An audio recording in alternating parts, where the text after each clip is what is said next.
Hey, what's up, everybody? Welcome to Late Night Comics with Bronze Age Nerd. I'm your host, Bronze Age Nerd. I think I got everything set up here. Hopefully, as Preston was saying in the chat, hopefully we don't have any technical difficulties. I don't think we will, but you never know. You never know. Speaking of which, hey Preston, thanks for joining the show tonight. Welcome to the chat, guys. It's kind of interesting. We're on a new night. We're on a different night. I'm just gonna pull up the stream on my phone, make sure we're looking okay. Let people trickle in. I'm not really sure if anybody's even gonna kind of join in here. Just because we are on a new night, you know. Pop it open. Okay, looks like we are live and good to go. That's awesome. Always good to see. So this is a super chat show. If you guys are new to the show, how that works is you can super chat. There's a little dollar icon in the chat. You click on that, you set how much you'd like to super chat. So let's say you super chatted $1. If you super chat $1, you would get a prize in the an entry into the prize pool tonight. Got DC Irish in the house. Speaking of the super chat giveaways, DC Irish is a former prize winner. Hey, we got Comic Journey. Comic Journey's here. Gonna have a little message about Comic Journey here in a second. And we got SG in the house. So we're getting some of the regulars filtering in. Like I said, I was a little concerned that here at the new time slot, we wouldn't have quite as much activity. Basically, the schedule changed. I got to address this, kind of at the top. Schedule changed for my significant other, my wife, the Copper Age Babe, who joins in the chat pretty often. Maybe she'll be here tonight. I'm not sure. She's not feeling too hot. But her schedule changed, and it just kind of necessitated a change. I want to see my wife more often. So I used to do it on Mondays, which she had off. Yeah, and you never know. Tonight might be the night he wins, right? It might be his night. He is due. Oh my God, we got Hulk Nuts in the house. That is awesome. Hey, everybody, say hi to Hulk Nuts. We're going to have some unboxing. I actually kind of already technically unboxed it, but I'm going to show off what I got from Hulk Nuts. So that's cool. So I got people joining in that I want to make sure that they can get back to their nights if they're just here for their little announcements. First up, I'll tackle Comic Journey because I know he's on the East Coast. So Comic Journey is doing a really cool thing on one of his videos. I want you guys to go check it out on his channel. He's still kind of a small, humble channel, but he's cool. He talks straight from the hip. He doesn't do any BS. He tells it like it is. So I want you to go check out his channel. He has a cool experiment he's doing with dislikes. He's trying to get as many people to dislike one of his videos as possible. I think that's really cool. I think that's really fun. So go check it out. Some real a-holes went in there and liked his video and subscribed. Don't do that stuff. Go check out that video, dislike it. Go find another video and subscribe if you want to. But he just kind of sits there, unboxes stuff, rants about things going on in the comic industry. Smaller channel, fresh outlook, and he doesn't do any BS. He just talks like it is, and I really appreciate that. So I'm doing something a little cool tonight. I want to talk about this since we have some people in the house. Oh, we got Economics and Comics in the house. Hey, Billy, how's it going? Hulk Nuts is a noob. No. Hulk Nuts is old school, actually. So I'm really glad he was able to join in here, and I'll get to his stuff pretty quickly that I got. A lot more to come. There's a nice little inside joke. You gotta appease the Batman. So yeah, here's the little thing I got. See, I made some cool little stuff. I'm working on it, guys. I'm getting more production value going here. So this is the way that it's going to work. There's going to be some super chat prize unlocks.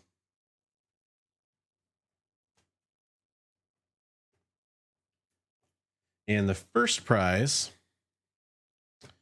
I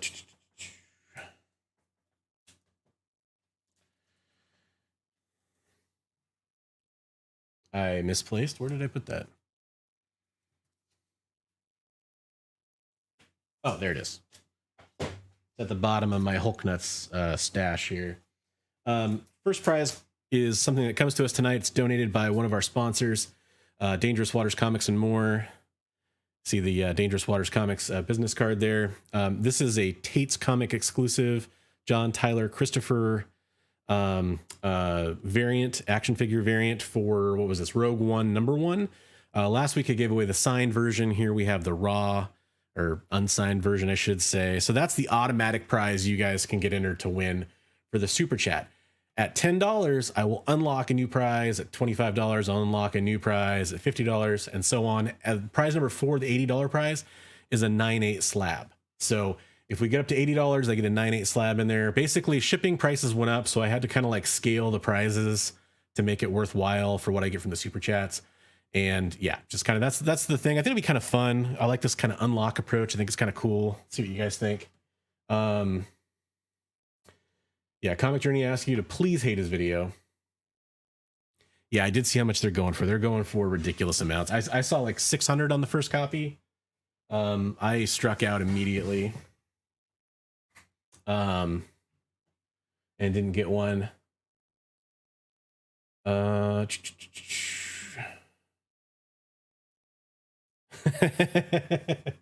That's awesome. It's nice to have that support. Hey, we got Eli Gunthar in the house. First time using Comics Elite. Wish me luck. Eli, I wish you luck. If that's legit, you know what? I bet you, statistically speaking, you're probably gonna have a good time.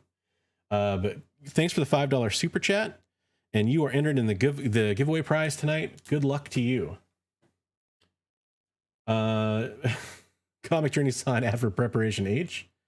So Austin, if you didn't catch the no, not Taints, Tates. Sorry, my Northwestern accent probably messed that up. Tates, T-A-T-E. Taints giveaway is next week. Yeah, and that's part of what the ongoing thing we're gonna have going on is with Hulk Nuts. You know, I've kind of alluded to it in the past, so we'll get to the further adventures once everything finally arrives. But the first batch of stuff arrived, and I'm excited. So there's some stuff to talk about for sure. But yeah, as far as how the prize unlocks, hopefully it kind of makes sense because I just saw something come through. This will be the perfect time to talk about it. So Preston just did a $5 Super Chat, and so that takes us up to $10. And good luck to you, Preston. Okay. So that comic was already automatically in the running. And now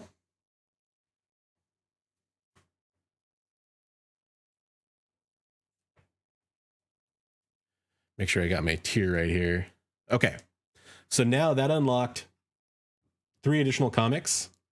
You got Tony Stark, Iron Man, the Silver Centurion variant, #1. X-Men Legends, #4. That's the Liefeld Deadpool 30th anniversary variant. And a copy of Dark Hawk #1. So now that's our current prize set. So that's how that works. And once we get to $25, I'll unlock the next comic.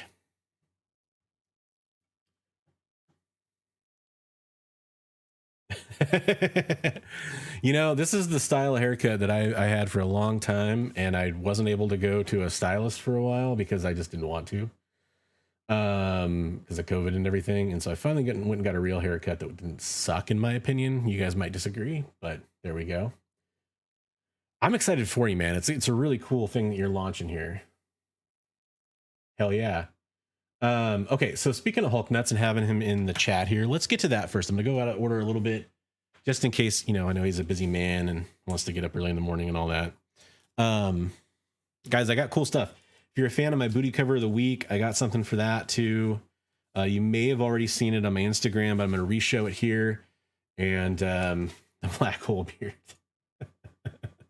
Yeah, I got my contrast set kind of high probably, and the lighting's a little for the late night show, right? Yeah, one person wins the whole lot, Austin. So the more people that get involved, the more chances there are to win more comic books. Hey, we got Nicholas in the house. Nicholas, good friend of the channel. What's up, man? Thanks for joining us. So I picked up some stuff from Hulk Nuts. He ran a 50% off sale on his Instagram. I'll try to remember to add the link to his Instagram in the description below. He's a cool dude. Definitely go check it out. He runs, you know, awesome sales on comic books. Every once in a while he does the 50% off. So I took advantage of that. I got a Birds of Prey #1. Just cause I'm kind of a Birds of Prey fan. Get some female DC superheroes together, I'm down. Got a copy of Emma Frost #1 for like super obvious reasons, right? I kind of am going through trying to get the solo like X-Men characters I care about. Like I finally broke down and got an issue of Rogue #1, 2 coming. So that's the reason I grabbed that. Let's see here. This is kind of cool. You know, there's a video I recorded where I picked up a whole bunch of the Marvel Comics Presents. I got the whole, like everything except for issue 19 for the Cyclops run of Retribution. I got a bunch of the Weapon X run, and some of the Sam Keith stuff. I didn't get this one though, so I got it from Hulk Nuts, which is really awesome. Unfortunately for that video I recorded, I'm not happy with it, so I'm not gonna put it out. So give me 1 second. I'm getting a message here, guys. Sorry, this is the beauty of doing a live show. Talk amongst yourselves. Nah, just kidding.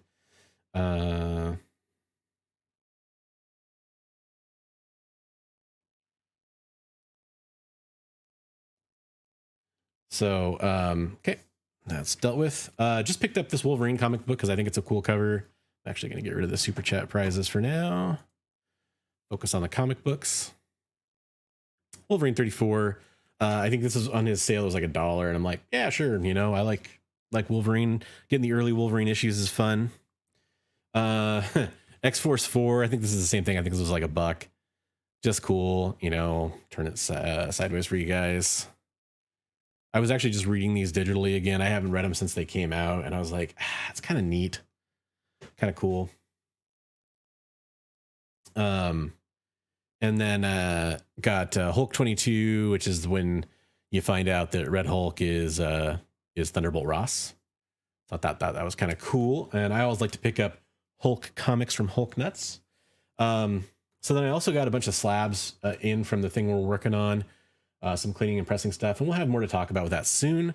But I'm just not ready to make that announcement yet because we want to get all the details kind of lined up before we really go over it. First Jay Lee, is that the Wolverine? I actually didn't know that if that's the case. Which one is that, Billy? Because that's super interesting to me. Yeah, Jay Lee stuff. Like I started reading him from the Dark Tower. I kind of started seeing his stuff because he did all those comics, and then yeah, obviously he's all over the place now. Nice, Nicholas. Yeah, I thought it was cool too. You know, cover by kind of stuff, right? Okay, cool. Right on. Learn something every day. It's not his cover though, is it? Is it his first interiors? Yeah, because it's a Silvestri cover. Okay. Cool. Hey, what's up, man? Yeah, so we got some comics there. We are doing the super chat, guys. We are $15 away from unlocking the next prize. I'm just gonna go everything real fast before I stop talking about it. You got Darkhawk #1, X-Men Legends, Iron Man Silver Centurion armor, and then Tate's comic exclusive John Tyler Christopher director Krennic Rogue One, and the prizes get cooler from there. So and like I said, we get up to $80 and I unveil the 9.8 slab. It's a CGC slab too. None of that CBCS stuff. No, I actually don't care, but I know a lot of people do. So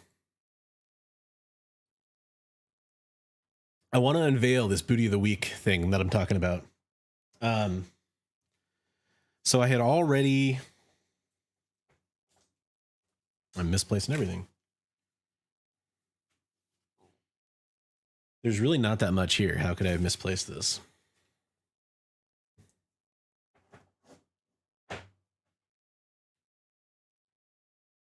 Talk about black hole. Oh, there it is. Okay. So check it out, guys. First of all, dun, dun, dun. Yeah. So this was my booty cover of the week. This was Bill Sienkiewicz, Black Widow from the Marvel Knights. I think this was like 2006. But there you go.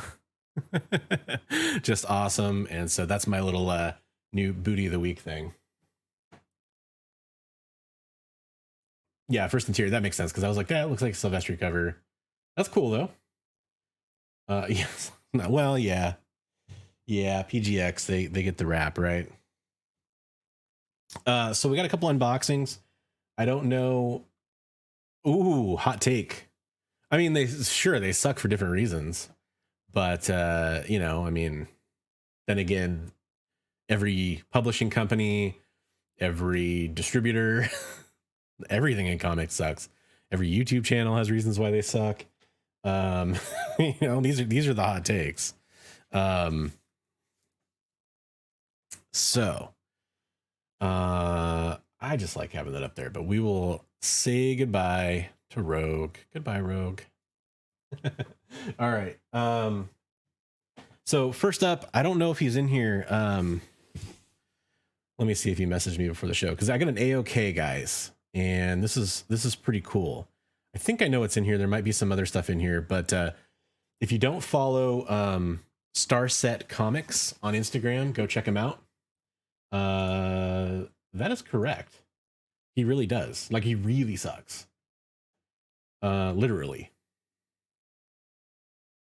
That's from the X-Men the Animated Series, you know, the show for children.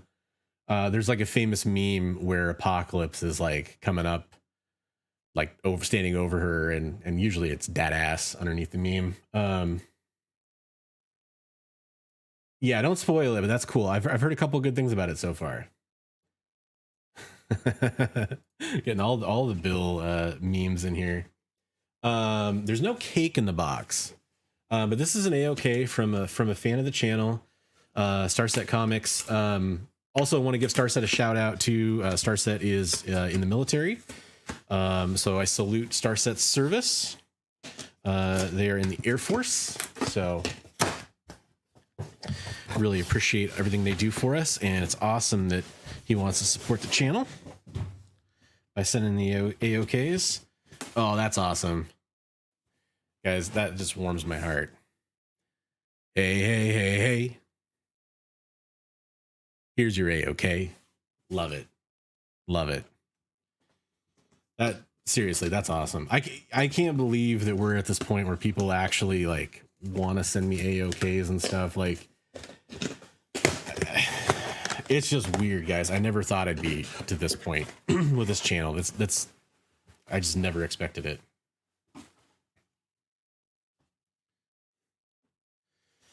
All right, so we got a big old pad of bubble wrap. So apologize for all the unintentional crappy ASMR.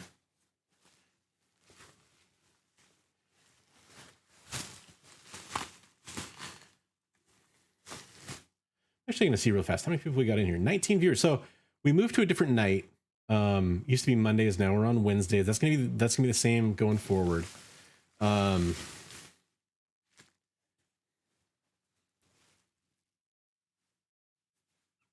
Oh shit. I'm missing some good stuff in chat here. Cake. There's a couple different meanings for cake. Yeah, I've been hearing a lot of people aren't getting gunslingers. So some stores got it, and it sounds like most, probably maybe half or whatever, aren't going to, and they're going to roll out over the next few weeks. Hulk and Billy just talking smack.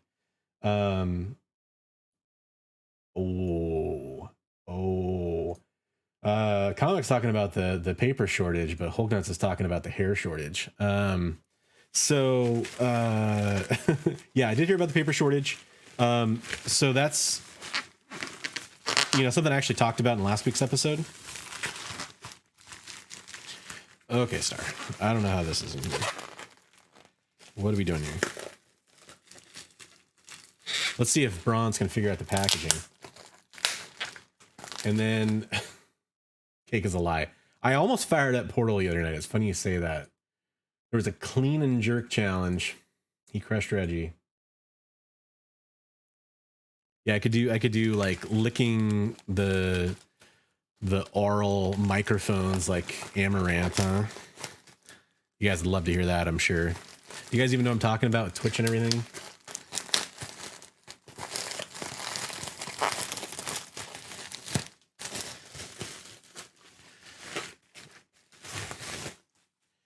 All right.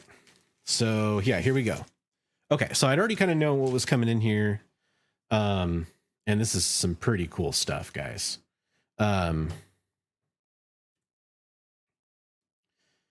So it's a little beat up, and he, you know, it's an AOK, and he told me that anyway. So keep that in mind. If you see the corner ding on here, like I knew about it. New X-Men 118, First Cuckoo Sisters. That's really cool, and obviously it's a Cyclops cover, so I love that. And then this is just amazing. That's so cool. You guys know I'm on a journey to get X-Men 1 through 300, which is absolutely insane. I don't know why I'm doing that. He sent me X-Men 168 in a 9.0 custom label newsstand.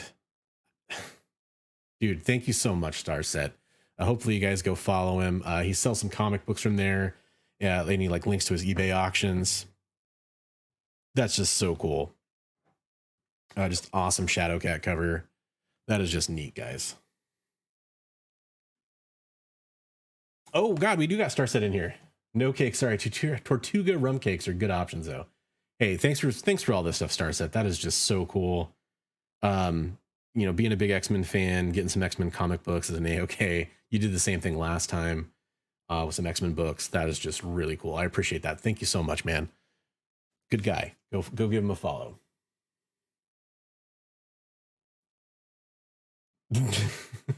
Yeah, exactly. Although you got Economics and Comics is on Twitch. I actually hopped into his Twitch stream earlier and he told me to get out of it and head over to YouTube. Maybe a sign you should stop doing Twitch, just saying. I think Billy should do more Twitch is what I think. I think he should do some of the hot tub streams.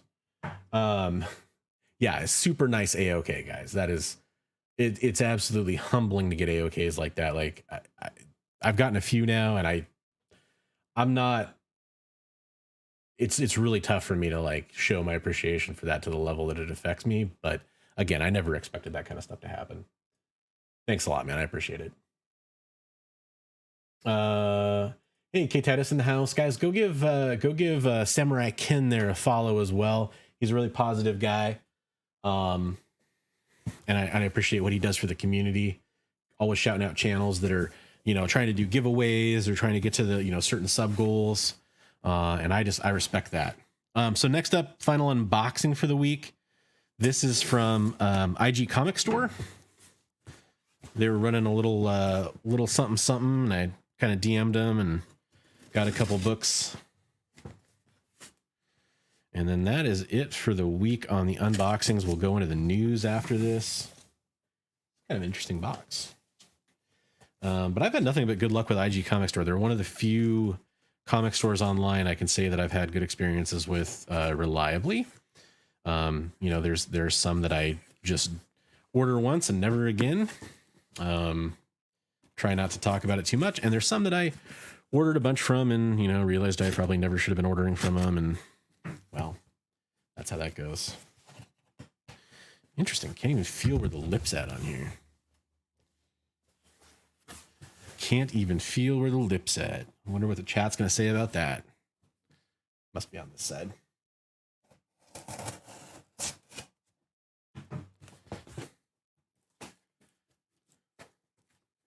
Ooh, the 24-hour packing stream. I love it. See, that should be on Twitch. I mean, you could do both, right? I don't know. Maybe that would like hurt your YouTube channel. I'm not sure. But definitely could do it on Twitch. I use that good packing tape. Oh, I see what I'm doing here. There we go. Oh man. Guys, is there cake in this box? See if I can hide my address there. Is there cake in this box? Let's find out.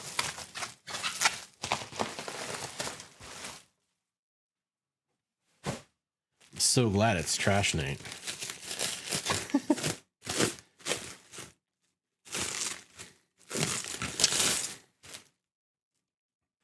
Yeah, man, they're really good friends. I don't know, like he actually, I think he just had Comic Tom as a cameo on his channel, I think. Yeah, sometimes that's true. Oh, this is that like sticky shrink wrap. Killing all the microphones tonight, or all the headphone wearers.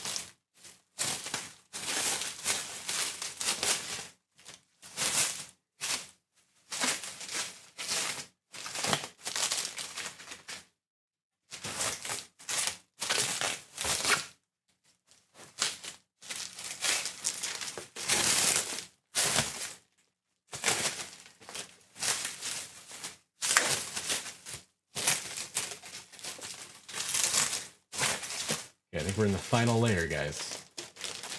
Jeez.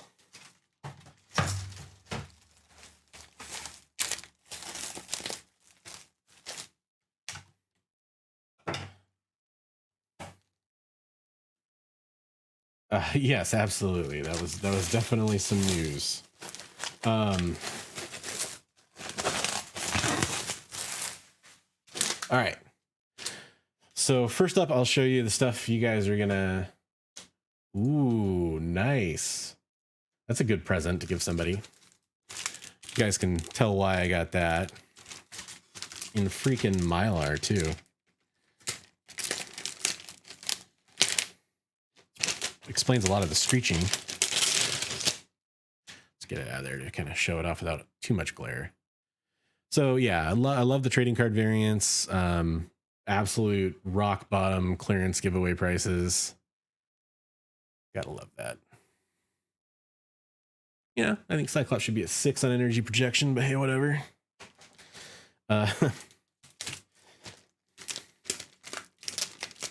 Yeah, Tom. Yeah, I heard he's doing a cameo in Superman. Man, you don't see Mylar for slabs very often. I will say that much. That's pretty cool. And then Warren Liu Harley Quinn. Yeah, that's from Harley Quinn Poison Ivy #2. Both of those in a 9.8. Just could not resist. I mean, that's just great, and just got a steal on those. So thanks a lot, IG Comics Store, for doing that. Hopefully you catch it on the rewind. I know you were talking about maybe coming in. Yeah, K-pop likes that too.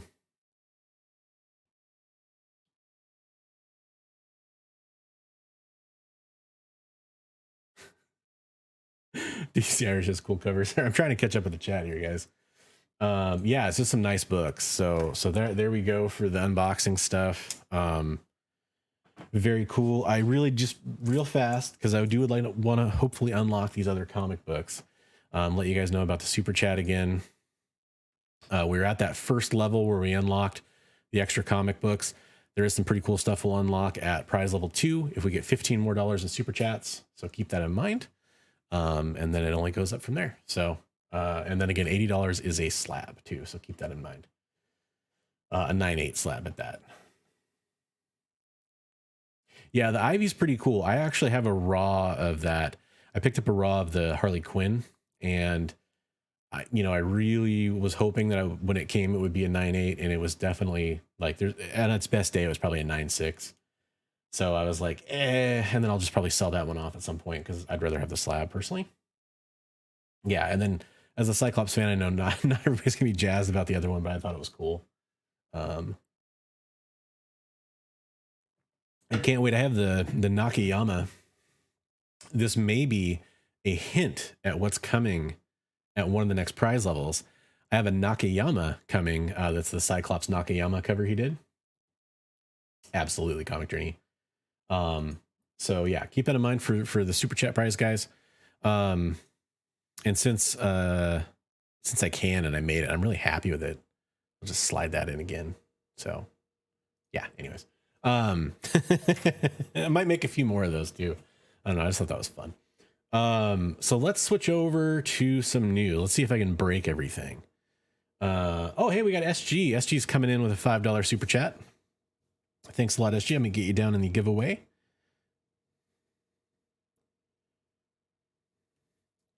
Cool, guys. So we're $10 away from unlocking the next prize. So that is really awesome. I appreciate it, and good luck. So we'll switch over to some news. Hey,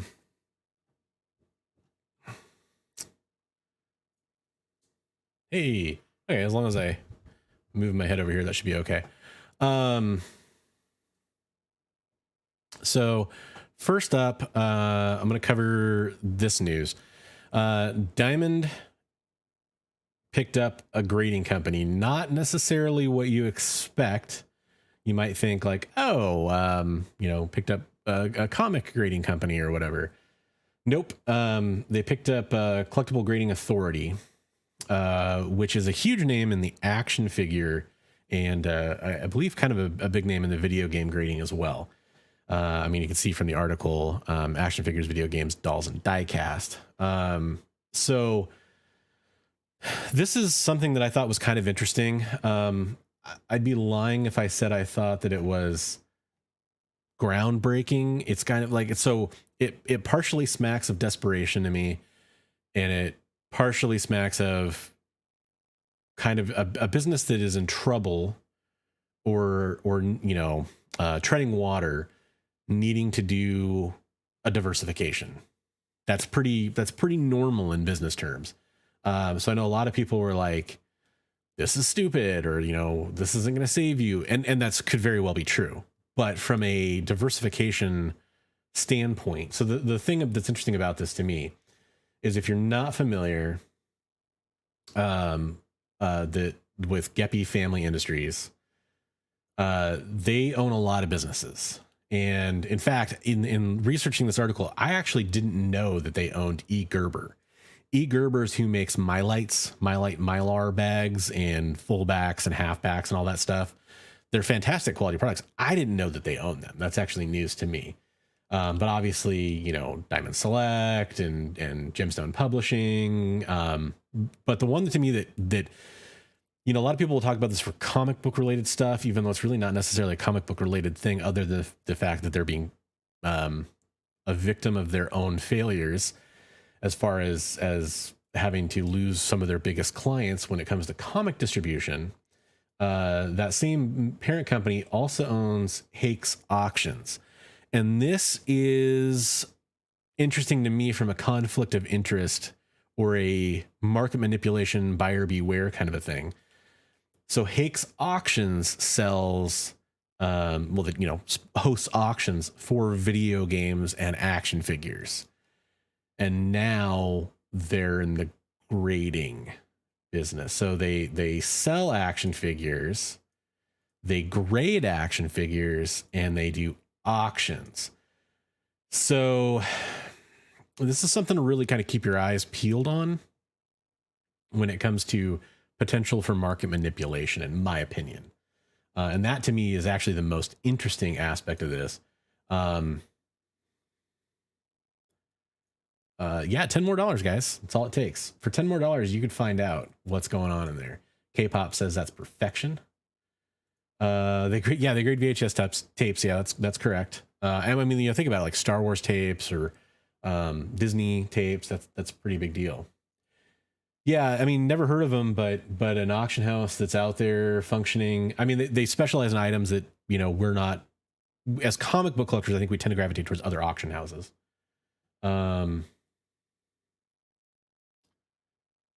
Hey, Bronzopoulos, any new or old exclusives you're specking on? Any you like? Any you think are poop? I'll just take a second to answer this. I know part of the message cut off there. I'll take a second to answer that. So I think the Rogue Artist Proof are going to be, the J. Scott Campbell's are going to be good for a while, because J. Scott Campbell fans always gravitate back to his stuff. I have problems with them doing that, but I think they will continue to be a decent investment. I haven't seen the latest prices on those, but at like 600 or so, I think you're still possibly going to make money on that. Just because that cover was just fire, and I don't see it going anywhere anytime soon. mostly the store exclusives and stuff I think are garbage. I'm so tired of them.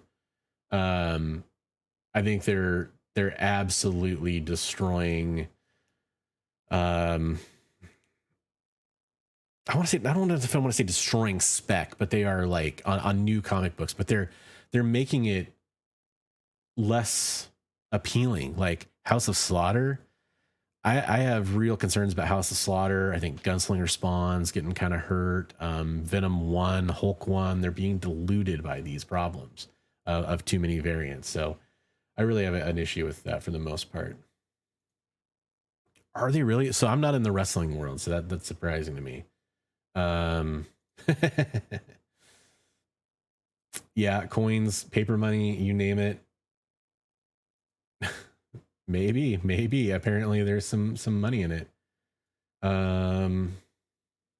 Yeah, I'd say DC, I would say that's a fair statement with the vertical integration there. But vertical integration, when you have a couple different vectors for potential market manipulation, we all know it happens. It's just something that's concerning. Is it the end of the world? No, probably not. Absolutely, man. Yeah, that's a good question. Thanks for asking. And it's something that maybe I'll look at covering in a future video. Actually, the whole variants and store exclusives is something that's really kind of getting on my nerves. Yeah, prints are getting high again when you add in all these exclusives, and that's where, like, I make the argument that we're not really in the 90s kind of same type of bubble at this point. It's a different thing. But when you factor in the people that are actually buying per capita or whatever, adjusted for the numbers that are actually collecting, it's starting to get a little scary on a few of those kinds of issues. Well, anyway, I don't want that to be too controversial. Let's switch over to something that's not controversial at all. So I want to stress as we start this conversation, please be respectful in the chat. I don't tolerate any kind of discrimination towards anybody for any reason other than their intelligence is generally what I'll say. So, but I do have thoughts on this, and they're not all like glowing or positive necessarily. So this is huge news. I'm probably the last person on YouTube to cover it. Would have been a little bit fresher on Monday, but even then, pretty much everybody had already covered it. So I mean, I am interested to hear you guys' opinions. Don't get me wrong. Jon Kent, Kal-El's son and Lois Lane's son, comes out as bisexual. This was obviously huge news. You guys know the story already. I'm not telling you don't know. To me, I'll approach this from a few different angles.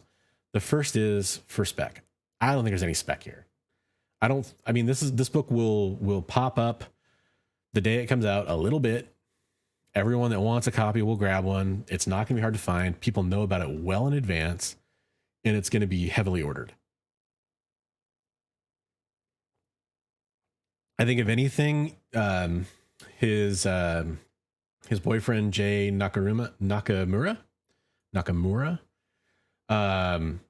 his first appearance, which I think was Son of Kal-El #2, I want to say, that might be worth looking at more than this book, probably. If this character goes on to be something, I think in Son of Kal-El 4, you find out he has powers. I want to say, I haven't been reading this title. So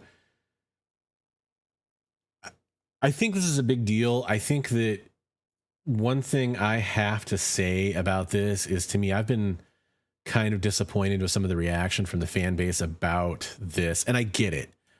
I get that the diversification in comic books, and especially seemingly forced diversification, is an issue. And I acknowledge that it's an issue. And this does have some elements of that.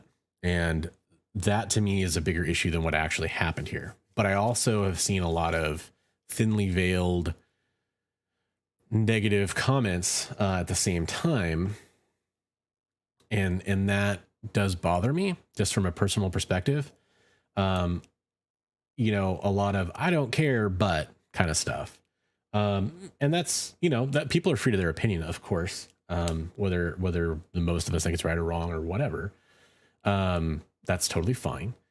But I don't hate this for any of those reasons.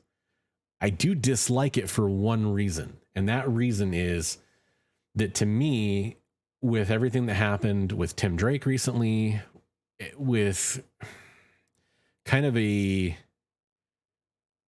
very forceful amount of DC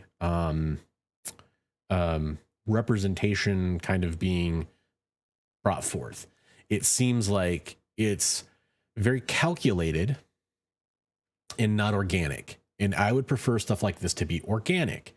I don't think stories usually benefit from, and you know, I'm talking DC as a whole here when I talk about this. I'm talking about, like, you know, their movies, their television properties, their, you know, all their pop culture, the podcasts, all the kind of stuff they do now, in addition to the comic books, and of course, including the comic books as well. And I think that that's very problematic when a company takes this turn that is clearly designed to be a turn. It's clearly designed to, it's clearly designed to further a status quo, if you will.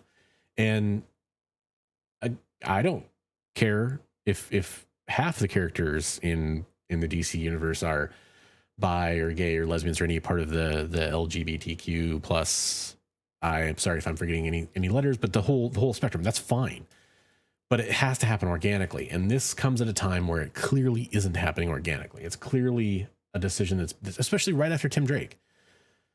First of all, it takes the wind out of the sails for what happened with Tim Drake. Like, if you were a fan of that, like, this kind of feels like, I don't know how it can be part of that group and not have this feel like pandering, is basically what I'm saying. Check in with the chat here. Yes. Well, David, I agree and I disagree.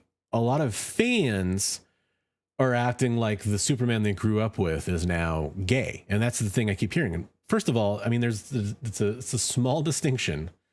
But he is bi, not just gay. You know, that's the direction they went with this. Yeah, we just found he's powered. He did say but. DC Irish coming in with the $10 super chat. I don't think it's anger against diversification. It's the repetitiveness, unoriginality of it happening to so many characters. And that's exactly what I was just saying. I don't know, you know, you probably sent that before I said that, or you're just agreeing, DC. Let me get you down for the super chat prize here. Good luck. That did unlock a new prize. So real fast, let me show that. I got to shuffle some stuff around now.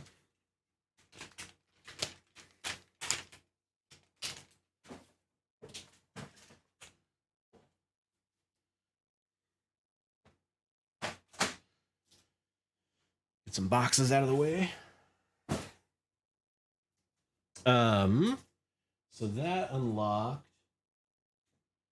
So I said it was going to unlock some Nakayama goodness. Let me switch back over here. So that has unlocked the Green Lantern Nakayama cover. So now that's the next comic that's added to the prize pool. And again, we are now $25 away from the next comic book. And then at $80, I'll throw in a slab. So that's really cool. And that is an addition, since we haven't shown these off in a while, to the John Tyler Christopher Tate's comic exclusive Iron Man variant for Tony Stark Iron Man #1, the Deadpool variant for X-Men Legends #4 by Liefeld and Darkhawk. And got one more key comic book that'll get unlocked. It does have 2 first appearances in it. I'll tell you, that's the next hint. Then we got a slab after that, 9.8 CGC white slab, or white pages slab.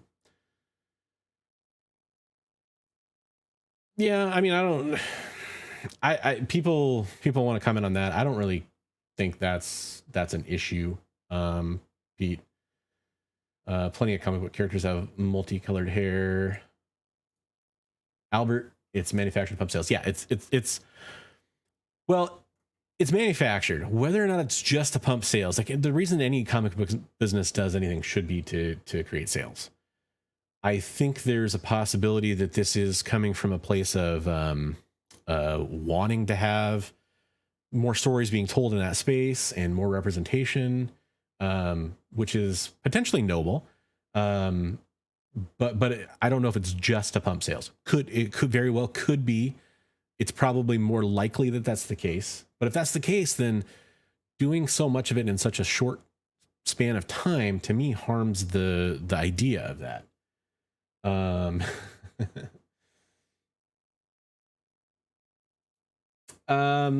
Yeah, so part of the comment's going to get cut off here because of the way I do this. Why are people freaking out about an alien being into men or women? He's an alien. He should be banging everything. I wouldn't be surprised if they get him into bestiality. Yeah, well, I mean, you could say the same thing for Clark Kent, right?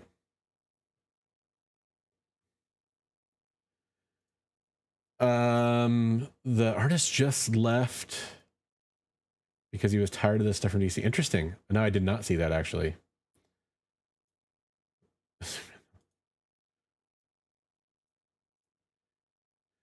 Yeah, I mean, so the Tim Drake thing might have been done for the shock factor. I don't know if there's really a shock factor with that one though, because like to me that just kind of made sense.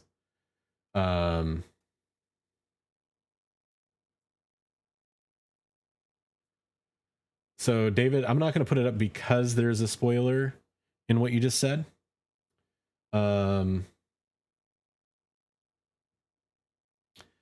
But he's talking about She-Ra. I did not see She-Ra. I'll just leave it at that. Yeah. Oh man, I really dropped the ball on getting that thing formatted right. It doesn't help that they paired this with the news of dropping and the American Way from Superman's motto. That's the other thing I was going to talk about. They could have done better for PR. It's just I mean, I guess it's kind of like from one hand you're kind of ripping off the Band-Aid. Is the way I would say it, maybe.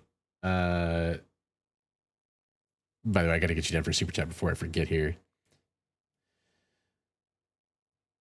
I was reading, I was reading in the Superman Reddit, the subreddit about that, and I guess like it's changed a lot over the decades. That phrase.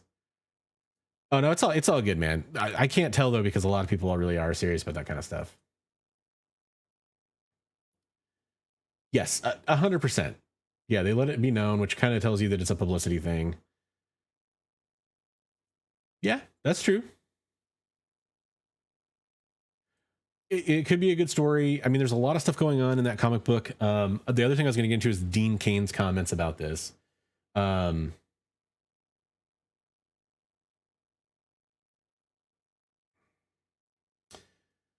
Steve, if you're trying to post a link, I mean, I could find it too. I've been reading about it today and yesterday and stuff too. Jonathan King makes more sense to me than yeah, I think they both kind of make sense in their own way. But it was just a question of like timing and reveal and all that stuff. But yeah, essentially what I will say is, to me, this is, no one likes artificiality being injected into a comic book story, at least on the surface. If you can sneak it by us, we're usually okay with it. But it's just, it just kills the momentum of a story, generally speaking. Now, I haven't read the story. Maybe I would read it and go through and be like, this totally makes sense. I'm going to reserve judgment as far as that goes for that. But you just see like everything happening at DC. Like you watched Fandom, and there was just a lot going on there that kind of led down similar paths of just changing stuff for the purpose of representation. And I'm being very clear here. The actual representation itself doesn't bother me. It's fine. I'm somebody who generally prefers sticking to the standard version of a character and then creating a new character to do stuff. And that's why this whole Jon Kent thing, like people are saying like, oh, they shouldn't do this to an established character. Jon Kent hasn't been around that long. I think he was first introduced in like 2016 or something. And he's been a child, like a small kid most of that time. They recently aged him up for a storyline and here we go. That's fine to me. That's perfectly acceptable. Like if you want to introduce new characters and have them, have extra representation for your audience, that's the way I think most of us would prefer that to go. It's just don't ham-fistedly do it would be my advice. And just Steve Brown says, I like Dean Cain as Superman, but he is so far right and outspoken now. So the thing I would say about the Dean Cain thing, and I'll actually switch back over to the Dean Cain thing because I have an article pulled up for it. So with the Dean Cain stuff, just to get people up to speed, if you're not aware of this, Dean Cain made a long comment about kind of opposing this and like, hey, if you really want to be, I'm gonna heavily paraphrase. If you want to sort of be taking this crazy new direction, tackle real issues, they're talking about having him fight climate change, the deportation of refugees. He's dating a hacktivist, whatever a hacktivist is. Why don't they have him fight the injustices that created the refugees whose deportation he's protesting? That would be brave. I'd read that.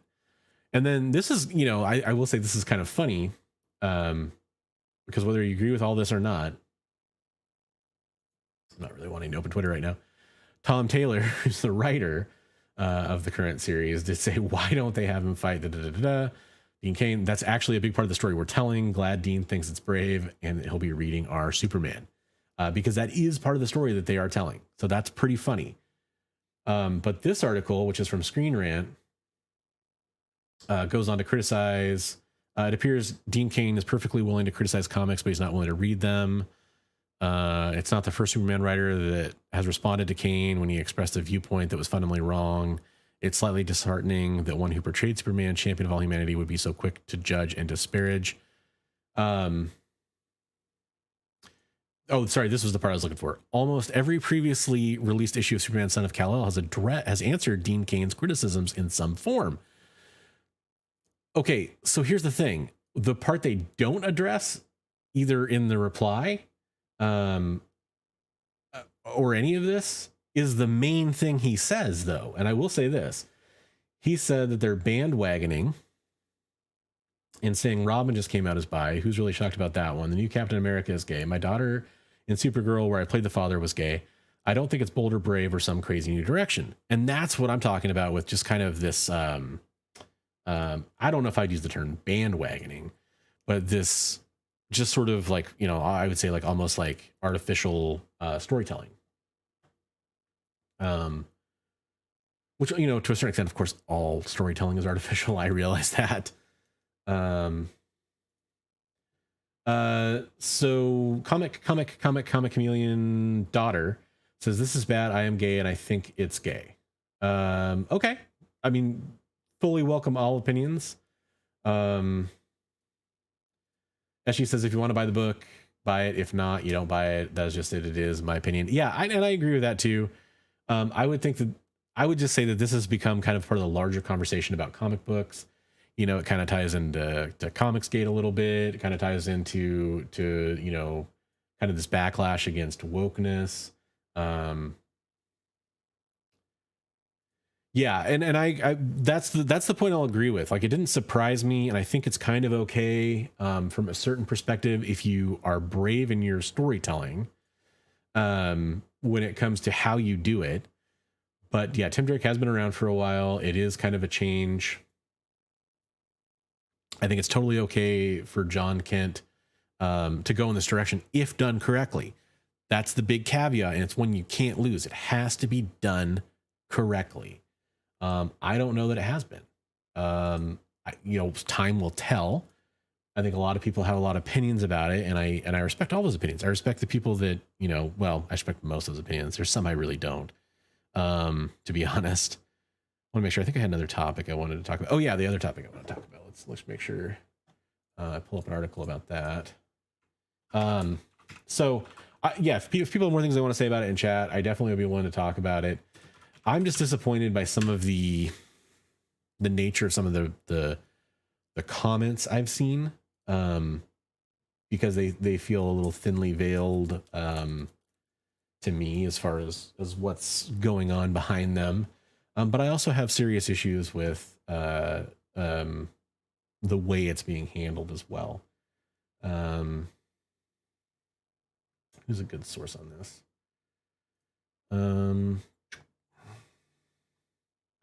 I think we'll go with this one.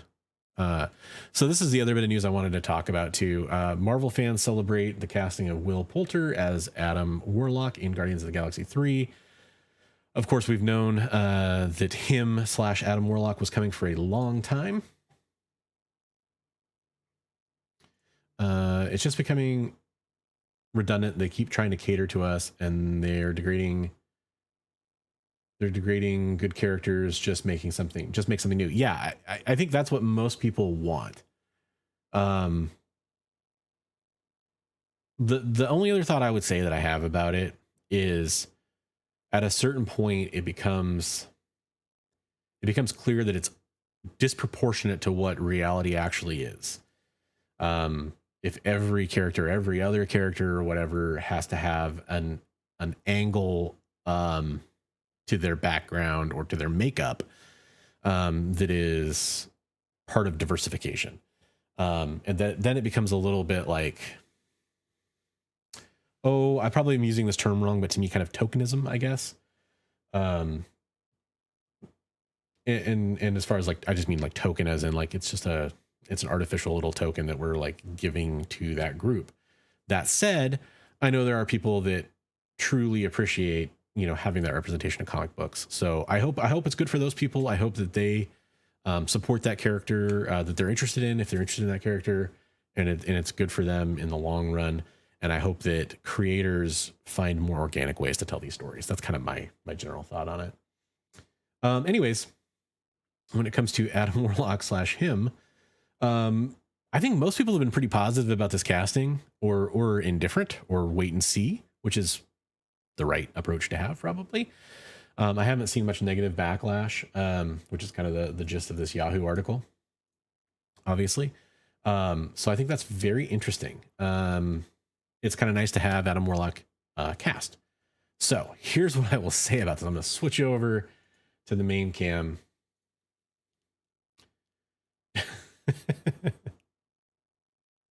We all pee. I know that. And yes, it is crazy times we're in a lot of different ways. So with this whole Adam Warlock thing, the thing I really want to talk about is, and it's going to be featured somewhat. This is a spoiler or a teaser for my next video that I'm going to come out with. It's, one of my recorded videos. The spec around Adam Warlock, the cycle we see when there's a casting announcement or like there's some kind of revelation, drives me fucking nuts. I'm tired of it. I'm sick of it. I'm gonna do a video. You're gonna see a video that's gonna be, so here's the teaser. A video is gonna come out, and at first you're gonna look like, whoa, what's Bronze Age Nerd doing? This isn't the kind of thing he normally does. Watch that video and you'll see what I feel about this stuff. Yeah, that's very true, Preston. I wonder what storyline they're gonna use as well. I wondered about that since we saw the Cocoon in Guardians of the Galaxy 2. I'm just going to go out on a limb though and say that I think it's cool we're adding a new character. Adam Warlock's probably like one of my least favorite characters, and it's to me, it's just strange to get him after the main plot with Thanos and the Infinity Gauntlet and everything, since I so closely associate him with those storylines. Oh, hell yeah, SG's feeling lucky tonight. That's awesome, SG. That takes us up to $35. We're $15 away from the next prize, guys. Dun, dun, dun. So we are currently at $35. So thanks a lot for all the super chat donations. That's really awesome. Hopefully we can get up to that slab. If not, that's totally cool. I get it. I'd appreciate all the support, because it really does help kind of justify the time I spend doing this kind of stuff. So, and it's nice to know that you guys care about what I'm doing. So I really appreciate that. So with Adam Warlock, I don't know where we're going to go with Guardians of the Galaxy 3. I think that, Ego went in a weird direction for Guardians 2. So I could see this going in a weird direction. And I know that it's supposed to be James Gunn's last Guardians movie. I think he's kind of interested in moving on after this from what I've read. So that's interesting to me too. And it just kind of makes me wonder where we're going to go with that. Real fast, I just want to check in and see where we're at on viewers. Did I close out of that already? I'm an idiot.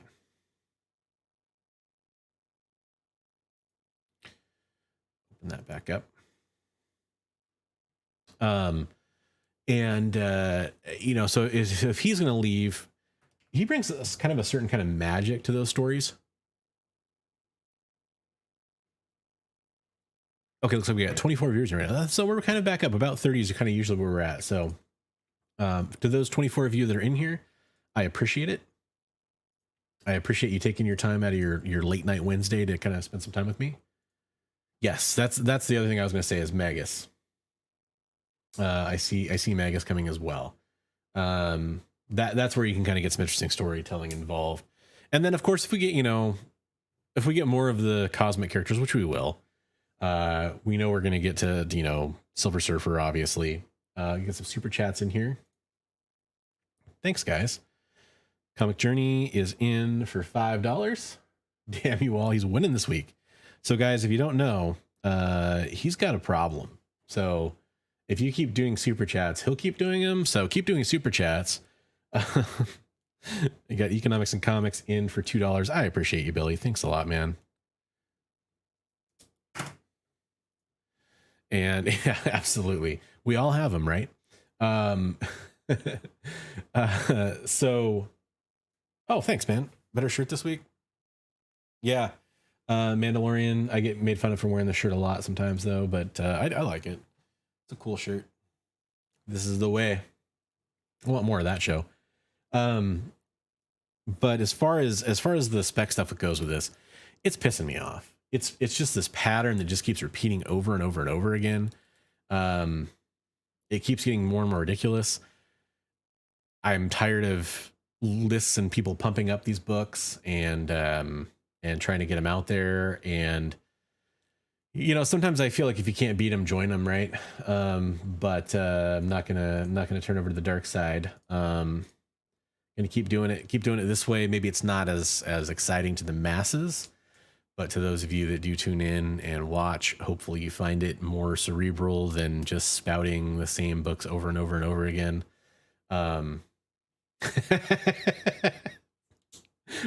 Thank you, Preston. I was always more of an English guy than a math guy. So, for $2.99, thank you very much, sir. By the way, Preston, you're one of my biggest fans. You and Collector P, probably the biggest fans of Booty Cover of the Week. What do you think of this? Do you like this? Huh? Is that cool? I don't know. I'm probably gonna do more, but that's the first one. Anyways, I like it. Did I hear you flip out, comic? I did not hear you flip out. You retracted your message. I probably shouldn't say that, but I didn't hear you flip out about was it about the spec? I don't know if you're going to retype that or not. It's just, first of all, I don't know how many times I can say this. If you have Key Collector, if you go to CBSI and you see a book on those lists, it is time to sell those books. Or in a few cases, if you feel really good about it, hold those books. Like for the Adam Warlock stuff, I would probably hold it right now if I had it. I have one book. I have like Adam Warlock and the Infinity Watch #1 or whatever. Yeah, I'm freaking sick of it too. In my next video, you'll be seeing some stuff about it.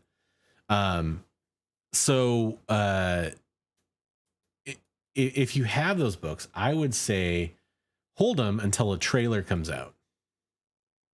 That's usually when you see the peak for MCU spec. So hold it or sell it. Those are the two options when it appears on those lists. Buying it is the worst thing you can do from a financial perspective most of the time. I would say it pays off, like, you know, from what I've seen from the numbers, about 20%, 30% of the time.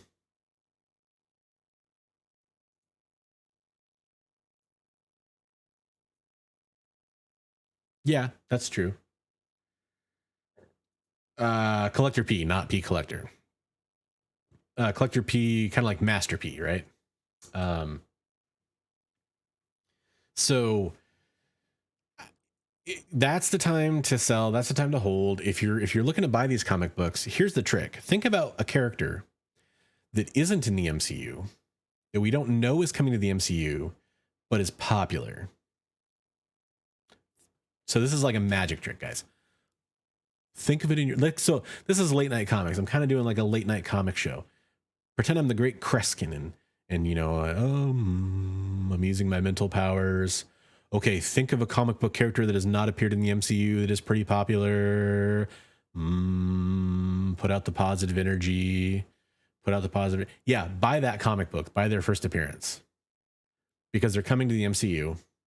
The same shit's going to happen. You know, yes. Also that. Adam Warlock does have a million freaking books to spec on.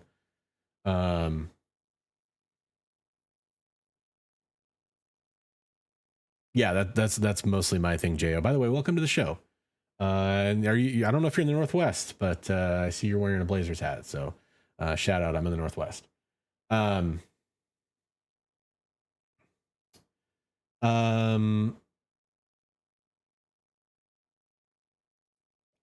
mean, yeah, there's actually serious talk about Pip the Troll. Would not necessarily be bad to buy into. Steve asks, I thought about picking up the first 2 issues of Gun Honey. Have you read them and what are your thoughts? Now, I have a bunch of copies of Gun Honey and still haven't found time to read it. I've been very busy. You know, you guys haven't been seeing as many videos from me. You haven't been seeing, you know, I had to push the live stream. There's been stuff going on behind the scenes, stuff I had to take care of in real life. And that's why I haven't seen as much stuff. I haven't had time to read comic books recently. So I'm excited to read Gun Honey. I think just purely from a cover buy and from the fact that it's picked up, that I think it's a good investment. Steve, let me get you down real fast because I don't want to miss you on the super chat here. So I think it's decent spec, but don't overpay for it at this point. I think the cover to get was probably that Warren Liu, limited to 200. Oh man, deep pull. Actually, it's fantastic spec because think about it. Squirrel Girl is definitely coming to the MCU at some point, right? A lot of people didn't, but I've heard some people say it's good. I don't know. I'm reserving judgment until I actually read it. But if you can still get in it cover, the Adam Hughes cover, the FFC one, or the Virgin, or the foil, or the Warren Liu are probably the ones to get.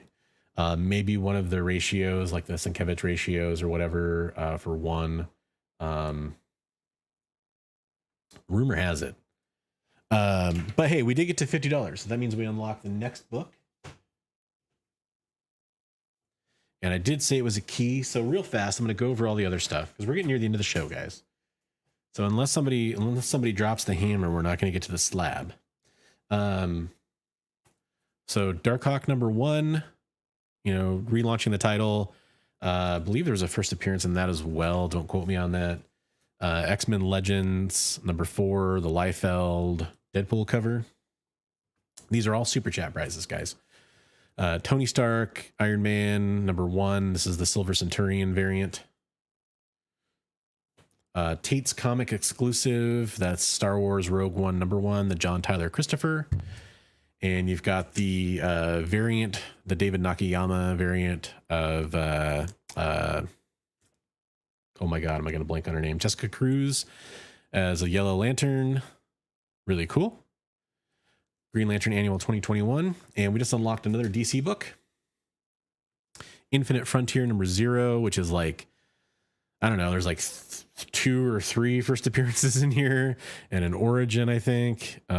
Just a ton of shit. So that's now part of the prize pool as well. I always forget what the keys are in that one. Let me pull up everybody's least favorite app. I think they're pretty right on this kind of stuff usually. There's a bunch in that one. It's like the death of somebody. First appearance of Simon Saint, who's the creator of The Magistrate. First appearance of Sean Mahoney, who is Peacekeeper 01 from Future State. Nubia becomes the new Wonder Woman. First cameo team appearance of the Teen Titans Academy students. Teen Titans Academy. Maybe that's a hint at the final prize that we would unlock at $80. I don't know. And the death of Bane. So it's like a quintuple key. And that's the variant cover too. Just ripped off one of my beard hairs on my mic. That's fun. Yeah, 100% agree with you, Preston and Comic Journey. it's all about hot girl covers, but I think that, you know, if it's adapted and your guns and hot chicks, I mean, those stories can be cool sometimes, for sure.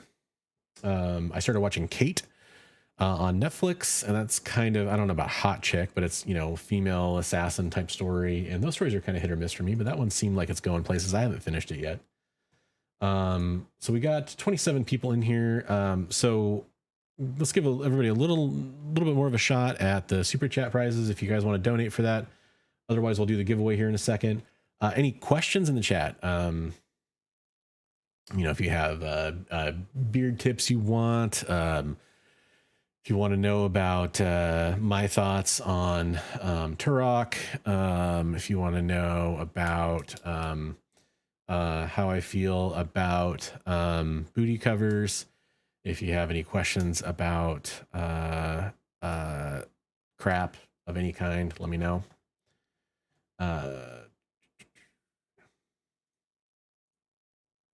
Otherwise, if we're kind of winding down, we'll do the so we are at $50 at $30 more away from the slab. It is a 9/8 slab. You would win everything in addition to what we just talked about.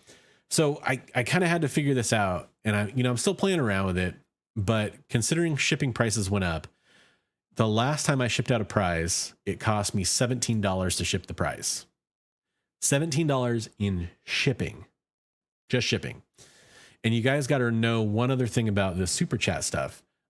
So if you super chat that money to me, I don't get all of it. I get I think it's like 50 or 60% of what you donate.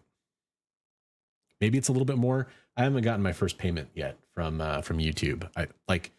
They messed up the direct deposit thing or whatever for my first payment. So I haven't really seen the final breakdown on my first month.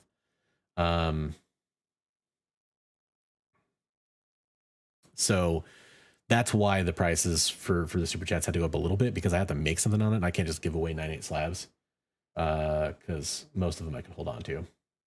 What did I think about the new trailers? Asks SG. So for mostly the fandom stuff, right? Because there was also like a King Arthur trailer I watched that looked generic as fuck. It was like Charlie Hunnam and Jude Law, and I was like, what the hell were you watching? So fandom, the only trailer that really mattered to me was the Batman, I think. Well, I shouldn't say that. The Batman trailer was interesting. I have more hope in that than I did before. I actually have been waiting for that movie for a while. I think Matt Reeves is a good director. Getting a little parched. So I think I have a lot of faith in that. A lot of people had problems with Robert Pattinson. I think he's a good actor. Like after seeing him in Tenet, and he did a movie that was by the same guy that did Uncut Gems. It had kind of a generic title, so I don't remember it, but it's kind of one of those like high energy, high anxiety movies. He like escapes from police custody or something like that, and he's like trying to get away from the cops. And he's trying to break his brother out of the hospital, and they're wanted or something. He ends up breaking out the wrong guy, and they're both criminals. It's fucking weird, man. It's a crazy movie. After seeing him in those two movies, people are like, oh, it's the guy from Twilight. Yeah, but I don't know. I think he's capable of doing it. I do kind of like that they're going for kind of like the year 1, year 2 kind of vibe there. So I'm excited about the Batman. Good trailer at the very least. The Flash. Boy, talk about wokeness. Did you guys see that Ezra Miller intro for the fandom Flash? That guy's weird. Like he just got in trouble for choking some woman in a pub not that long ago. Let's see if I can find a picture of his fandom intro, because I can't play the clip. Not really. Fandom maybe. He was wearing this crazy like outfit, and he was just, I mean, I know he's kind of like an eccentric guy, right? Like I get it. And so is his interpretation of Barry Allen, by the way. Nah, I can't find a good image of it. We got a better look at the costume. It's kind of like that Injustice-y style costume with like the armor. I don't know. Michael Keaton's the only reason I'm really excited for the Flash. Let me get caught up with chat here. What else was there? There was Black Adam. They keep doing the thing where they don't want to show much of the movie. Black Adam could be cool. I think The Rock's a perfect casting for that. And then what else was there? There was a bunch of like the DC or the CW stuff, bunch of DC stuff. Yeah, there was a bunch of DC stuff at Fandom. It was weird. They've like half teased Aquaman, but not really. That's about it, right? There was like a Batman animated show too, Caped Crusader. What about Turok? Turok was a good video game. There we go. You gotta fight dinosaurs and shit. So I don't really use beard butter. Beard care regimen. Let's talk about that for a minute. So I use a beard wash. Right now I'm using this kind of like beard wash, face wash kind of thing. I have a CPAP machine and my face gets super irritated around where the mask connects. And it also like rubs my hair right here. So my hair ends up getting kind of thin and patchy right here, which kind of drives me nuts. Anyways, so I use some stuff to kind of take care of that. You want stuff that has like argan oil in it, stuff that's really good for your skin, avocado oil, almond extract oil, that kind of stuff. And then that's pretty much it. I use some beard oil every once in a while too. What's your opinion on putting 2 comic books and 1 bag and board? Hate it. If you use a Silver Age and their modern comics, it's a little bit better. But I don't like doing it. If you have a bunch of like, if you're doing like a run and you're selling it, and if I bought that run from you, the first thing I'm going to do is put everything in 1 bag and 1 board. I do like, by the way, when you're putting your bags and boards in your short boxes, long boxes, filing cabinets, whatever you're putting them in. Pro tip. A lot of people don't know this. So here's the 2 comics from the giveaway, right? You got your Nakayama. Subtle hint here. Here's comics from the giveaway, guys. So most people put their comic books face to face, like, or, you know, like that, right? And you've probably seen this before, but if you do that, so they're face to face, 2 things happen. Books are always thicker on the spine side. So this flattens out the books more instead of having, like, I don't know if you can see that, but the spines are thicker than the other end of the book, right? The outer edge of the book. So if you do that, your books will get spine roll, because if you add that up over 100 to 200 comic books in a box, they're all pressing on each other. It forces some of the books out like that occasionally. And then those books are the ones that tend to get spine roll. Especially if you pack tight. If you pack your comics like that, so they're face to face, you're putting spine to outer edge and spine to outer edge. Especially when they're all compressed, it's a little bit better. And then the other thing that happens is you're going to have backing board to backing board contact. So that tape, you know, I use painter's tape on most of my stuff. And then that's the things from another world sticker. Those stickers can leave an imprint on the cover if it's, you know, back to front. So anyways, that's kind of my thoughts on that. Oh, hey, DC came in for a $10 super chat. That gets us very close to the slab goal. What's the next Campbell cover I should be aiming for now that Liberty Comics has been acquired? So he picked up Liberty Comics. It's a free speech comic book that had a badass Abby Chase cover on it by J. Scott Campbell. I also have that comic book. I believe yours is in a very fantastic grade, and I believe it is signed by J. Scott Campbell. Mine is not signed by J. Scott Campbell, and it's in the next grade down.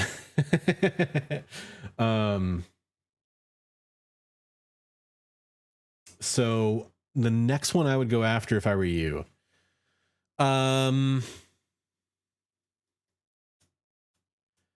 You're wanting to chase like the rarer, bigger ones. I would maybe go after that rogue negative space cover.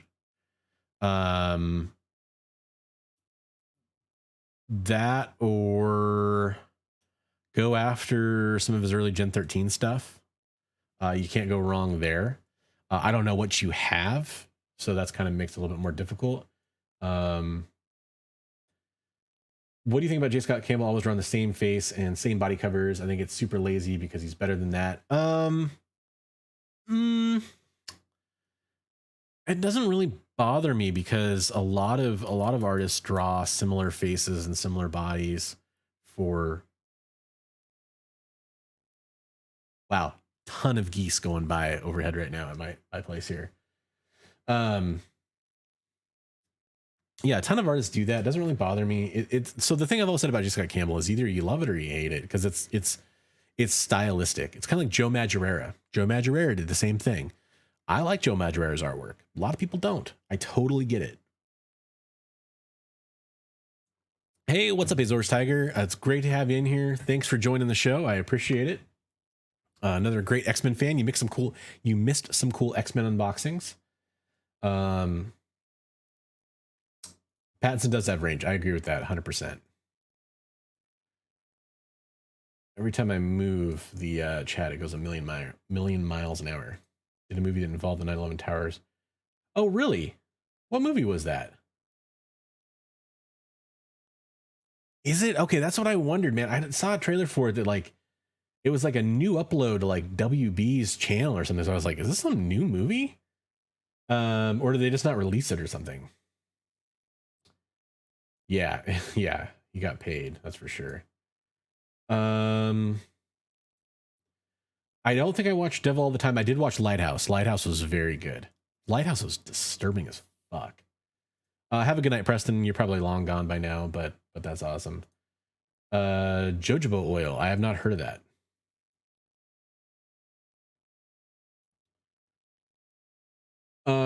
Yeah, like a mini series or something. That'd be really cool. I'm completely down with that. Like, I really liked Sin City, like a contained story that is stylized. I like seeing like Watchmen. I like seeing a fairly literal translation of Watchmen. I would have preferred it was more literal than it was. Idris Elba portray Batman. That's the part of that. I don't know if I see Idris Elba as Batman. But I mean, I'm sure he would kill it and do a good job, but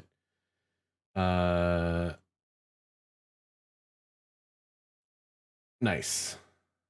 Got Tony Stank in the house.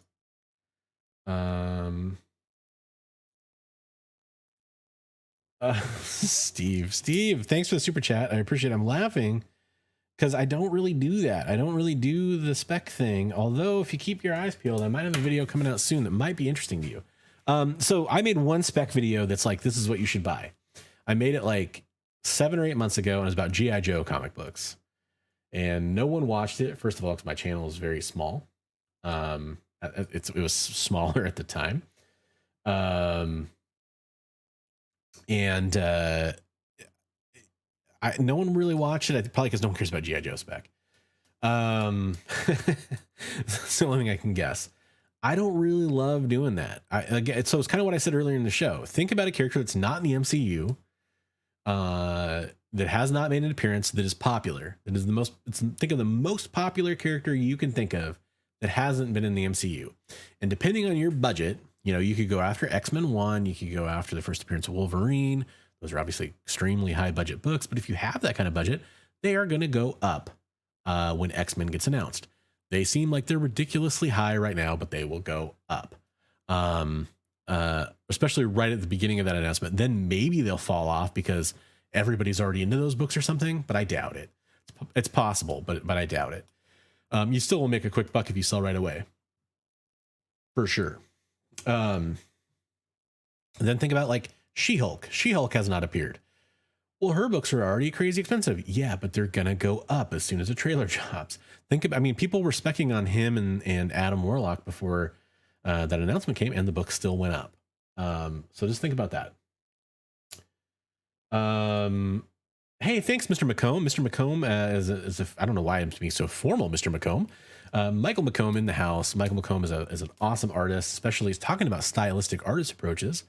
Has a very cool artistic style that I appreciate. So definitely go check out his artwork and check out some of his comic books he's done, like some Zombie Tramp, and he did an exclusive for Economics and Comics, some good stuff.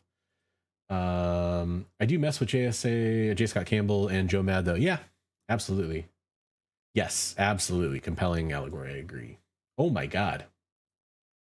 DC's taking us over the top. He wants to see the slab. Wow.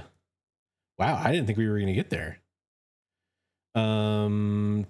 Cool. So let's check out that. So guys, the Super Chat prize has been unleashed.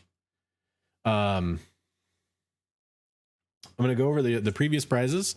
Nakayama, Green Lantern Annual, the variant there with Jessica Cruz on it.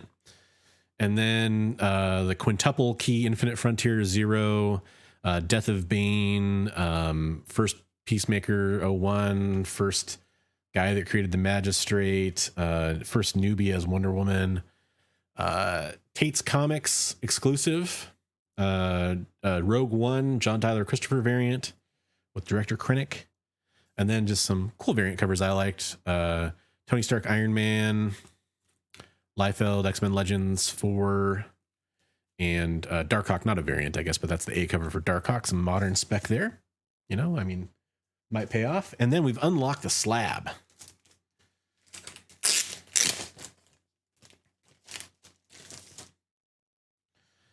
So we got Teen Titans Academy #1 in a 9/8 white pages.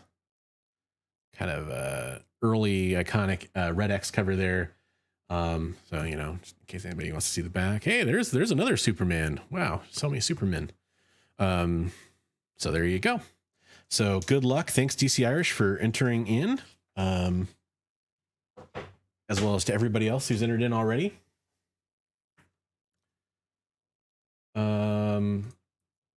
Thoughts in the room regarding Lock and Key on Netflix. 2 episodes left here. I think the 4 main characters get progressively less likable in each subsequent. So is that only season 1 still? Because that's all I watched for that. I liked season 1. I enjoyed the comics quite a bit. I think I only read kind of the equivalent to season 1. Just didn't keep going for some reason. Pixie. Yeah, Pixie's another good one.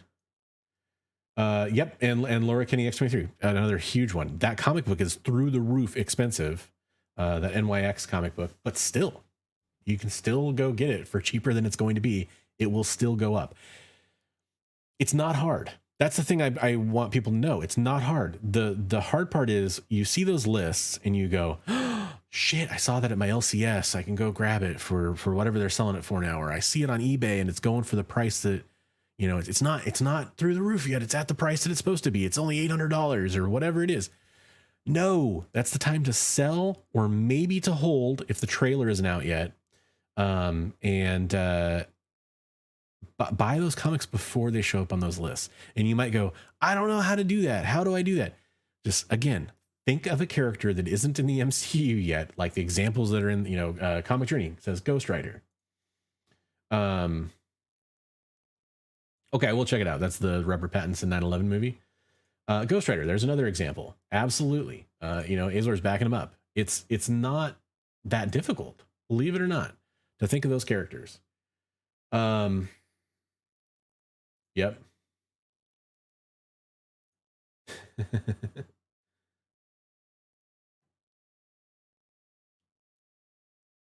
Yeah, the Nakayama covers are really nice. Absolutely. Yeah, it's Green Lantern Annual 2021. Straight fire. So you just got to super chat. If you super chat, you are in the contest, sir. So if you super chatted right now, we have $80 in the super chat prize pool. There's actually probably a little bit more I haven't gotten to yet here, as I'm getting caught up in chat. And every dollar, I'm gonna do a random number generator for if we did $80, it'd go 1 through 80. And if you donated $10, you get 10 entries to win. Essentially, it's kind of like a raffle. But yeah, SG is coming in for another $5 because he saw Red X. SG is a big Red X fan. 81, 5. Good luck, SG. You're in for another couple entries there. Azor's coming in.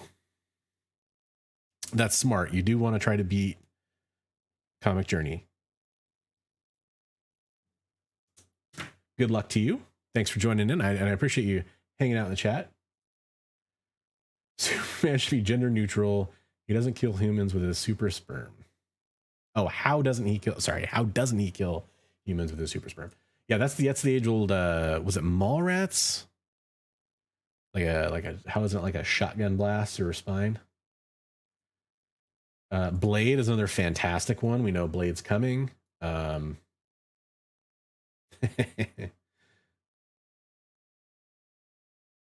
Oh, sketching out, man. Sketching out and listening to me talk. Well, hey, hopefully I'm entertaining you a little bit. Jo recently bought my first slab, an early 80s Green Lantern book. It's Kurt Busiek's first time writing for DC, albeit in a backup story. Probably no value. Though that's awesome. I enjoy going after creator first. I think that's a fun thing to do. Kurt is to this day the creator that was the most indifferent to meeting me. Not for me meeting him, I should say. I met him and had him sign a Thunderbolts #1 because I was a big fan of Thunderbolts. And it was like my personal copy. It was just a beat up copy. He addressed it to me. Funny story, about 2 years later, I was in a comic shop that had a bunch of signed comics. I like comics in Vancouver. They have a huge section of signed comics that they bought out the inventory from another shop that did a bunch of signings. They also have their own signings. And I got a copy of Thunderbolts #1 signed by Kurt Busiek. It's pretty funny. Oh, right on. We got a couple artists in the house. That's awesome. Hey, this is the way. So just make sure I didn't miss any super chats here too. So if you guys are looking to get that, I'm gonna do that drawing here in a second. So kind of, consider this your final warning to get your super chats in. We're gonna wrap up the show here. Got 22 people in the house. I'm kind of dip down, kind of time to probably duck out here in a little bit. Yeah, so I'll be, I picked up a first Thunderbolts, not in the highest grade. I tried to get a grade bump on it and I failed, but I'll be talking about that in a future episode, my channel. But that's another good one. Yeah. Also Red Hulk. Red Hulk is probably going to appear at some point. He's not a given. He's not like a gimme, but there's a really good chance he will. Another pro tip: if you don't want to go after Red Hulk 1, go after, or not, it's Hulk 2016. If you don't want to go after Hulk #1, which is the first appearance of Red Hulk, I don't necessarily agree with that. Go after Hulk #2. It has Iron Man on the cover, on the A cover, with the Hulk reflection in his visor. That is the first full appearance of Red Hulk, in my opinion. And I think that you can start to see that book climb if people catch on to that. Absolutely. Young Avengers. Why the hell not? Wheel of Time. That's a show that's coming to Amazon. You could probably make some money on that too. You just remind me with ElfQuest. There's so many books, guys. Korvac. It's not hard.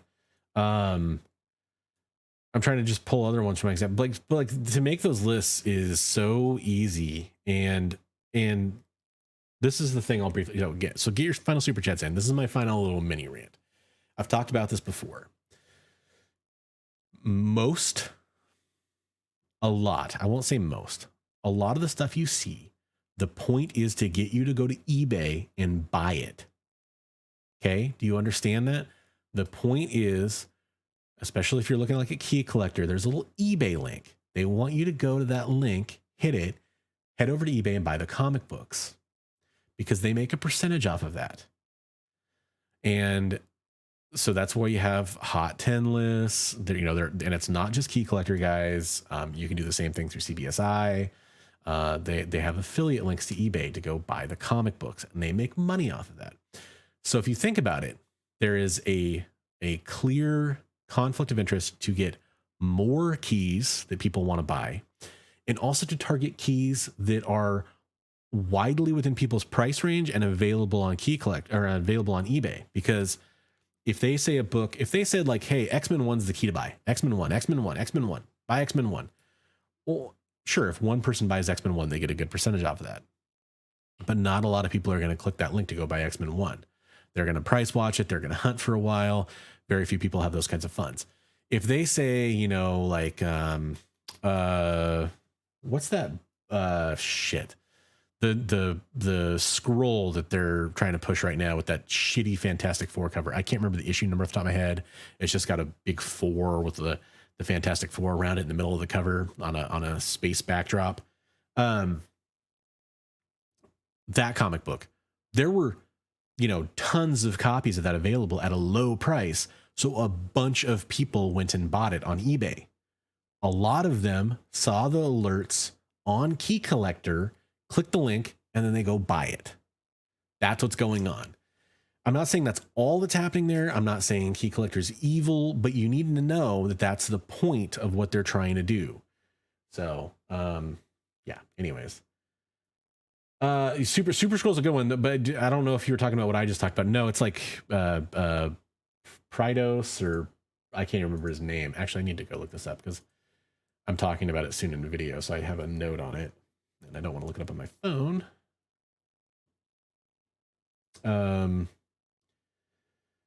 Fantastic Four 358, Pybok the Power Scroll, which is rumored to be part of Secret Invasion.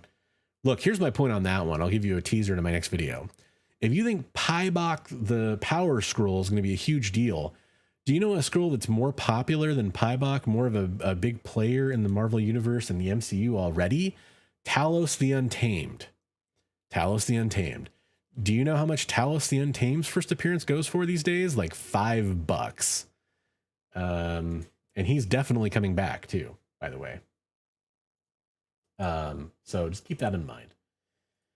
That stuff just drives me up the wall. Like if you go do that and you know what's up, fine. There's nothing wrong with that. If you understand that, like, if you're like, hey, I love Key Collector and I really want to help them out and I really want them to get the money from this purchase, that's fine. I have no problem with that. But you need to know why you're being driven that way. And having that knowledge. And them just having one disclaimer at the bottom of one of the pages on their app isn't enough, in my opinion. Hey, Ralph coming in with a super chat. Great show as always, Bronze. Awesome conversations. Keep up the good work. We need this. Hey, 100%, man. That's what I'm here for. I don't do things the way a lot of YouTubers do. Maybe to my detriment. I want to dispense real information. I want to cut through the bullshit. I don't like go on channels and try to like get you to subscribe, and I don't ask you to like and subscribe and all that stuff. So I just try to do different stuff. Oh boy, I can't remember her name either. There's a lot of scrolls, but again, the scrolls, are they going to pay off? She has the chance to maybe pay off because that's a big part of that storyline. And it didn't skyrocket it, David, but it did go up. Admittedly. And I think there's another Spider-Man 2099. He's coming to Edge of Spider-Verse 2, right? Miguel is. He'd be a good one to go grab. There's that Indian version of Spider-Man who I can't pull the character's name, sorry, but I know a lot of people just refer to him as Indian Spider-Man. I don't know if that's appropriate or not, but that's just what people call him. There's a lot of rumors he might show up in Edge of Spider-Verse 2. I think spider characters in general are good to grab. I just grabbed Mutant X 5, the one that has the 6-armed Peter Parker in it. That's a first appearance. You never know with the spider characters. So there's lots of good stuff out there. Okay, so I'm gonna wrap up. You got like 20 seconds as I pull up the random number generator to get into the super chat if you guys want in. I'm gonna do that, and we are going to get out of here for the night. I appreciate all the good conversations. I appreciate everybody in the chat hanging out. I appreciate the comments. I appreciate everybody being civil to each other as we talk about things that are kind of complicated and controversial and can sometimes irritate people. we all handled it like adults. Yep, Scarlet Spider. There's another good one. All those characters. Spider-Punk. Yeah, I mean, there's so many. And if my channel, if that's something I did, I would definitely list that stuff out for you guys. But I don't know. I don't want to be part of that. Jo says, listening to your down to earth, honest, friendly takes while I'm reading Bronze Age Swamp Things issue 1 through. Oh, nice, man. Right on. There's some good stuff. There's some good stuff for sure. 100%. Yeah, absolutely. Underrated. In fact, that sadly enough, there's a character that unfortunately, I don't know if we'll ever see a proper adaptation. But that's a character that may not pay off. DC stuff is a whole different ball game, for better or worse. If you go for golden and silver, you're usually good. But modern and even some of the bronze stuff, it's a little bit different story with DC. I don't know what's up with that. That could change. There's people that believe it will. Okay. So I'm just gonna double check for the last super chats. Okay. Kind of calling it now, guys. So don't put a super chat in unless you have selected it right away. I'm on about a 20-second delay probably. So I try to give you plenty of time because I would hate for somebody to get one in and then not win because of that. So I'm going to pull up the random number generator. So we had $95 for the donations. I appreciate all those donations. They help keep the channel going. Thanks, guys and gals that are out there doing that. That's why I rock with you, because you do your own thing. Hey, I don't, when I started this channel, I wanted to have a reason to do it, and offering my own unfiltered take on things is one of it. Sharing my love of comics is another. Like I share my going after my X-Men run, that kind of stuff. I think we talked about this before, David. The Hush thing wasn't that bad to me, but it wasn't good. Don't get me wrong. The Long Halloween was a lot better. But yeah, Hush, the comics are I really enjoy that. Like a 9 for me, probably. Animated was probably I'm shifting scales here, probably like a C-. So I thought it was average, right? Like it just sucks because it didn't to me it just sucks because it didn't live up to its potential. But hey, I appreciate everybody hanging out here. I appreciate the super chats. They do help keep the channel going. As usual, I will ship out these prizes on Monday, because that's the next time that I'll have somebody to watch the kiddos, so I can get over to the post office. So the super chat prizes should ship out Monday. So what I'm going to do is I'm going to run this random number generator 3 times, because the Bronze Age is the 3rd age of comics. And whatever number appears where that 71 is right now, after I hit it 3 times, that is who will correspond to the winner. It'll make sense here in a second. Okay, so good luck everybody to everybody that donated to the super chats. I do appreciate it. 2, 3. Wow. 66. Oh my gosh. Don't call it a repeat. Okay, so 66. Switch back over here. So yeah, good luck to everybody. I already know who won. 66 was DC. DC, you are the winner. Well, random predictions are just as random and chaotic as random winners. That was crazy. That was definitely some close stuff. I've seen this be all over the map though. I've seen 2 and 3 win on other channels. You never know. But yeah, DC's the winner. Can't remember if I've seen him in here super recently. Did he bail out? He might have had to. He's on the East Coast. I know that.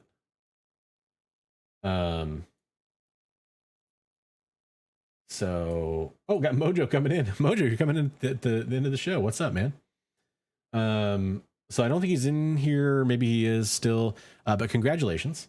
And seriously, thanks to everybody. I hope those of you that don't win, I still appreciate everything you do.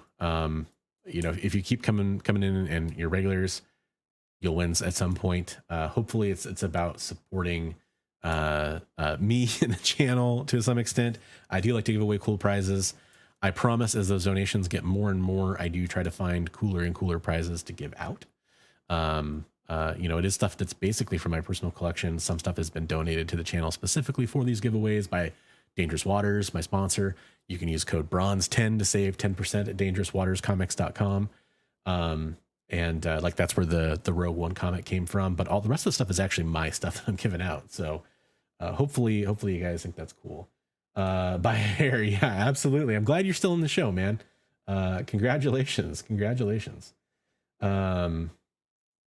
He won a Teen Titans Academy #1 9.8 slab. He won David Nakayama variant, Infinite Frontier 0, Deadpool variant for X-Men Legends #4, Darkhawk #1, and John Tyler Christopher Star Wars variant. I haven't said that already. I'm getting tired. So yeah, a lot of cool stuff. Again, I'll send that stuff off on Monday. Congratulations. All right, nobody's throwing anything out into the chat that is a question or anything like you need to answer. So I'll probably end this show. We're ending with 22 people in the chat. That's fantastic, guys. Had a lot of people in here tonight. Yeah, Liefeld X-Men Legends was one of the ones too. The 30th anniversary Deadpool stuff. So congratulations. I will definitely be sending that stuff out, and you will see an interesting video from me later this week. Probably a little bit different than the normal stuff you've seen from me. Probably come out Friday or Saturday. So keep your eyes peeled for that. And I just want to thank everybody for being part of this and adding to the magic of these shows. See you next week on Wednesday for our next show at our new time and new day. And I hope everybody has a fantastic night. I just want to remind you, as always, hey. Read comics every day. Have a great week, everybody.